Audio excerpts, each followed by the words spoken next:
حضرت انس رضی اللہ عنہ بیان کرتے ہیں کہ 3 اشخاص نبی پاک صلی اللہ علیہ وآلہ وسلم کی عبادت کے متعلق پوچھنے کے لیے نبی پاک صلی اللہ علیہ وآلہ وسلم کی ازواج مطہرات کے پاس آئے۔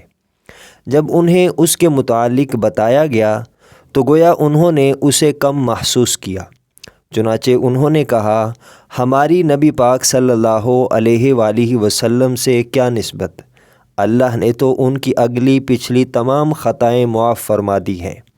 ان میں سے ایک نے کہا، میں تو ہمیشہ ساری رات نماز پڑھوں گا۔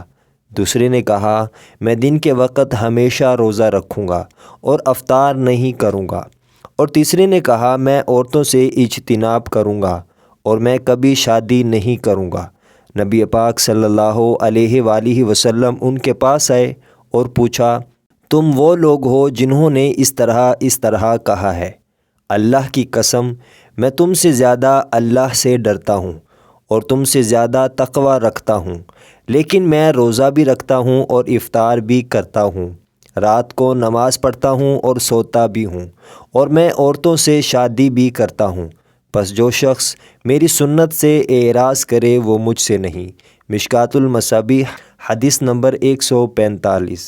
حضرت ابو ہریرہ رضی اللہ عنہ بیان کرتے ہیں کہ رسول اللہ صلی اللہ علیہ وآلہ وسلم نے فرمایا، میری ساری امت جنت میں جائے گی سوائے اس شخص کے جس نے انکار کیا۔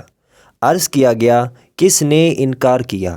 آپ صلی اللہ علیہ وآلہ وسلم نے فرمایا، جس شخص نے میری اطاعت کی وہ جنت میں جائے گا، اور جس نے میری نافرمانی کی گویا اس نے انکار کر دیا۔ مشکوٰۃ المصابیح حدیث نمبر 143۔